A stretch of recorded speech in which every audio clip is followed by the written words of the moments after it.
ए सागर, अरे आहेस कुठे तू? तुला फोन लावते, फोन लागत नाहीये.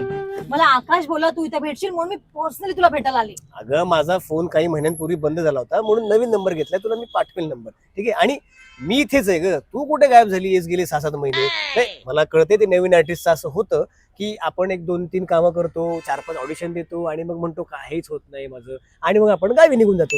तसं तुझं झालं असेल ना? अरे नाही, मग? मी गावी नव्हते गेले. मग? मी 6 महिने आउट ऑफ मुंबई होते. एका नवीन फिल्म वर काम करत होते. आणि तुला माहितीये त्या फिल्म मध्ये मी लीड ऍक्टर म्हणून काम करते. आणि त्याच फिल्मचं उद्या प्रीमियर आहे आणि ते इन्व्हिटेशन द्यायला मी तुला आली. हे तू येशील ना? खत्म. येईल ना, माझ्या फिल्मचं प्रीमियर आहे, नक्की या. येईल येईल येईल. बाय. बाय. हे प्रभु क्या हुआ, कैसे हुआ, कब हुआ,